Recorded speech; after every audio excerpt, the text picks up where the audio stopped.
Déportation des leurs poursuivirent leur action pour la libération de la patrie, ainsi que la mémoire de ceux qui, au péril de leur vie, sauvèrent de nombreux juifs, dont bon nombre d'enfants du crématoire.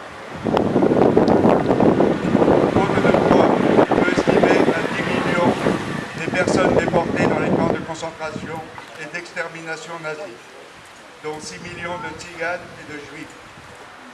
Ils ne seront que 400 000 à être libérés par les armées alliées en 1945, dont 45 000 juifs et tziganes. En France, au Sprutov, 52 000 personnes y sont entrées, une trentaine de nationalités. Plus de 20 000 n'en sont jamais ressortis.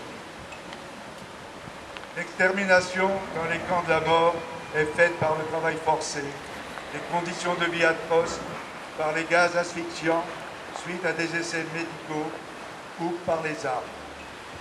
Pour la France, 150 000 déportés, dont 76 000 de nos concitoyens de confession israélite, parmi eux 6 000 enfants de moins de 12 ans. 40 000 d'entre eux retrouveront le sol français, dont 2 300 de confession israélite. Français, n'oubliez pas. Pour l'ensemble, garde à vous.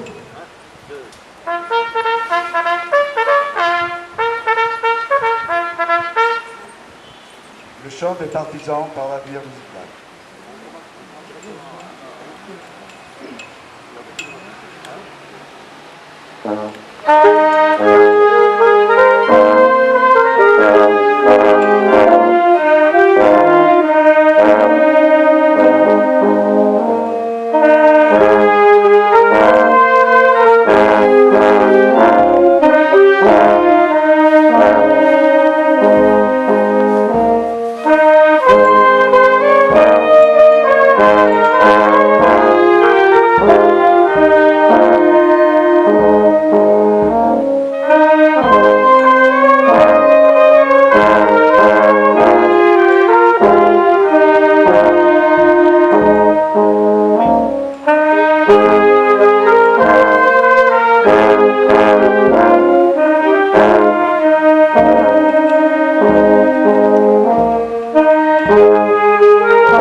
La Fondation de la France libre, représentée par M. Magnaldi Michel, pour le Var, a participé au concours national de la résistance et déportation 2013-2014 et a obtenu le 3e prix du devoir individuel, collège associé aux activités de la Fondation de la France libre.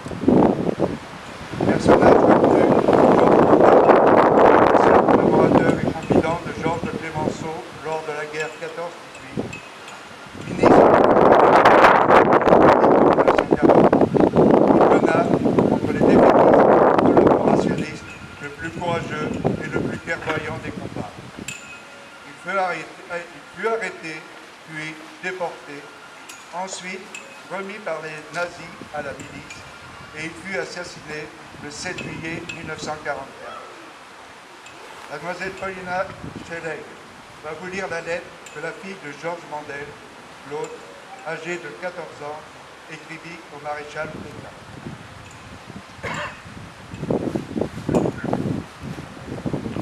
Monsieur le maréchal, je suis une fille de France et malgré mon jeune âge, je tiens à faire auprès de vous un résumé d'un peu de son histoire. Je m'appelle Claude Georges Mandel et je suivis mon père pas à pas dans la martyrologie que vous lui avez imposée pendant plus de 4 ans. J'étais à Bordeaux le 17 juin 1940 lorsque vous l'avez fait arrêter quelques heures après votre arrivée au pouvoir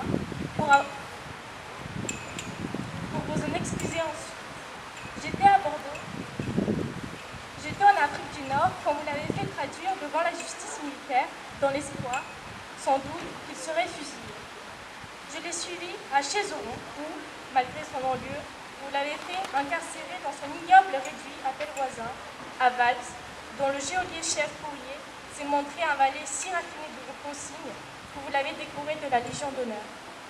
J'ai encore dans l'oreille votre voix condamnant de votre propre autorité mon père à la détention dans la forteresse du Portalet pour présomption. Et je suis allée au Portalet. Je n'ignore pas qu'aucun juge ne s'est jamais présenté devant lui pour lui poser une seule question, faute d'éléments pour un interrogatoire. Mais j'ai dû le quitter quand vous l'avez livré à l'ennemi, fait inconnu dans l'histoire d'aucun peuple. Aujourd'hui, quand les événements en parlaient et ne lui donnent que trop raison, vous le réclamez à l'Allemagne. Vous le faites revenir en France, ceux dont vous êtes le chef suprême, ceux qui vous prêtent serment font part de sa personne désarmée et l'assassinent au coin d'un bourg. Votre justice a passé et fait de moi une orpheline. Mais pour le repos de votre conscience, je viens vous dire, monsieur le maréchal, que je ne vous en veux pas. Le nom que j'ai l'immense honneur de porter, vous l'aurez immortalisé. Grâce à vous, il brillera dans l'histoire comme un flambeau, car il n'évoquera ce nom ni capitulation, ni trahison envers des alliés, ni soumission à l'ennemi, ni tous les mensonges d'une époque qui nous a fait tant de mal. Il servira donc d'exemple à la France et l'aidera à se retrouver, bientôt, dans le chemin de l'honneur et de la dignité. Aussi, suis-je fière de vous signer Claude Georges Mandel.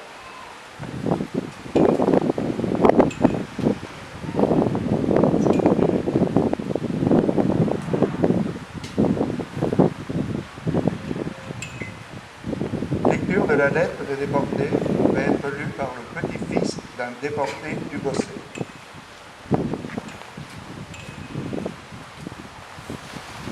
En cette période du 70e anniversaire de la libération des camps de concentration et d'extermination, de la défaite du nazisme et du retour des déportés, nos pensées vont tout d'abord à tous ceux qui ne sont pas rentrés, victimes de la barbarie des oppresseurs du nazisme. Nous voulons aussi rappeler la longue incertitude et l'anxiété des familles guettant le retour des survivants, notamment au Lutetia. La joie des retrouvailles pour les uns et la détresse devant l'anéantissement terrible de l'espoir pour les autres.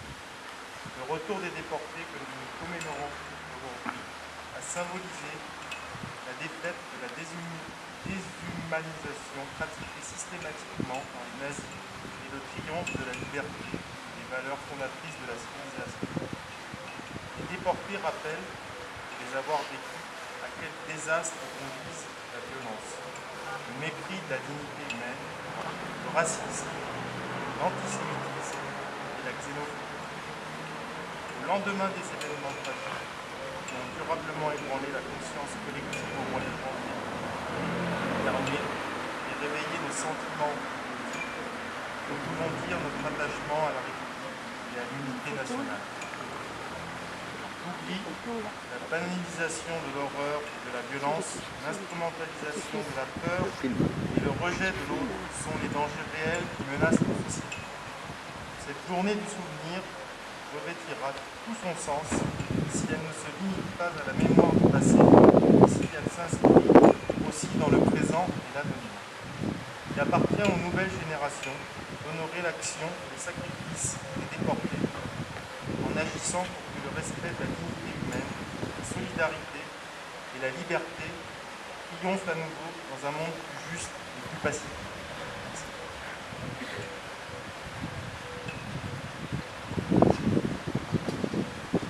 Garde à vous.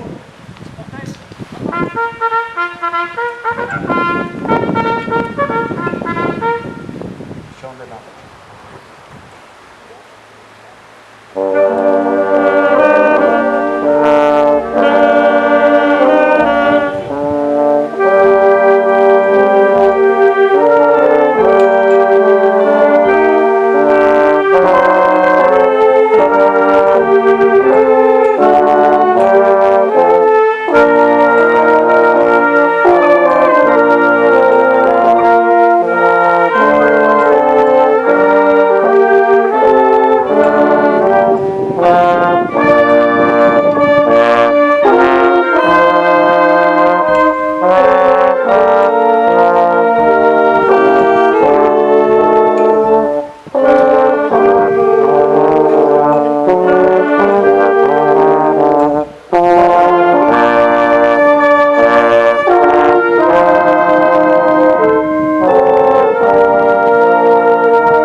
ravivage de la flamme par les préposés.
Nous allons procéder au dépôt de gerbe. Dépôt de gerbe du conseiller départemental.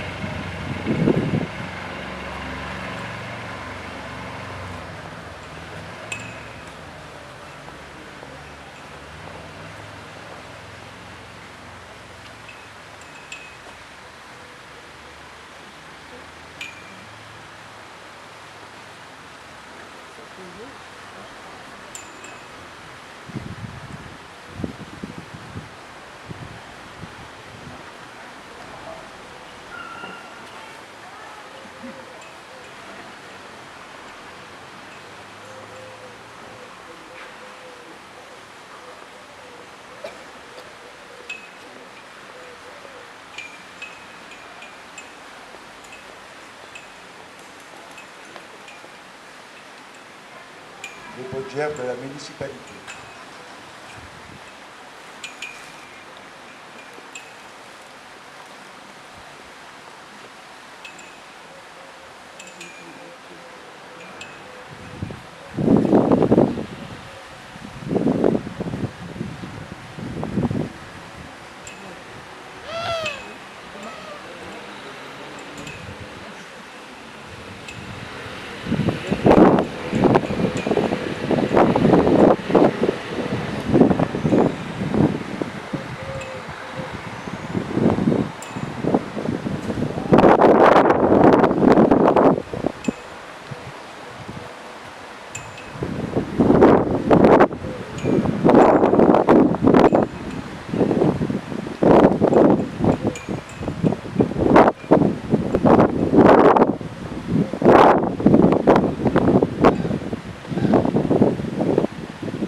Gerbe de Rhin et d'Agneau.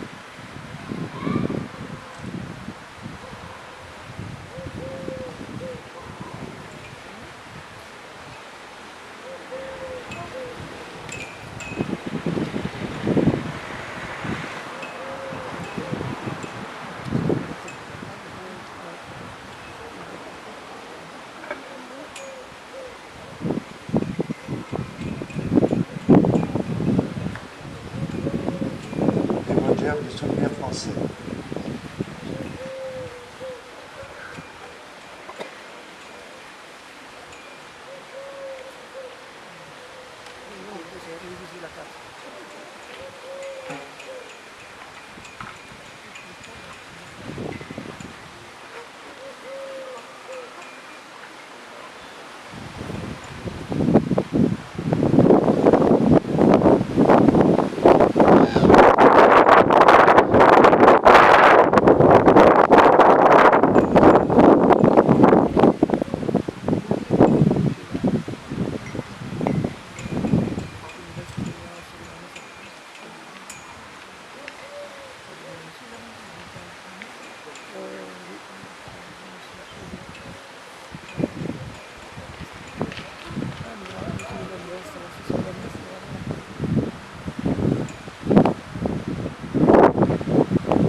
personnalités vont saluer les drapeaux.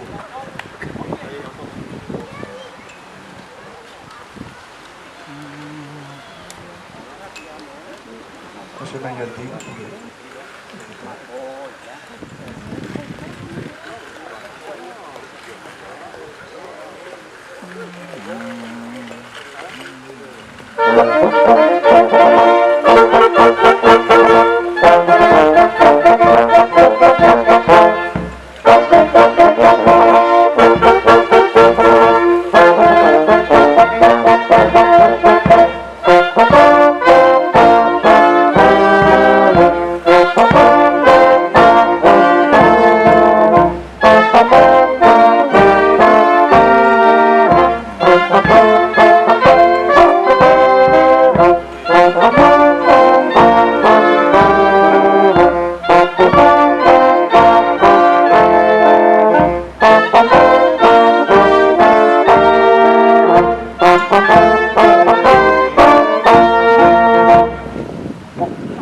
Remercions de leur présence M. Loriol, conseiller départemental, M. Ferrero et son conseil municipal, Mme Blandine Monnier et son conseil municipal, M. Mayaldi et l'ensemble de tous les participants. Nous remercions les porte-drapeaux qui sont toujours présents avec nous et qui ont beaucoup travaillé aujourd'hui.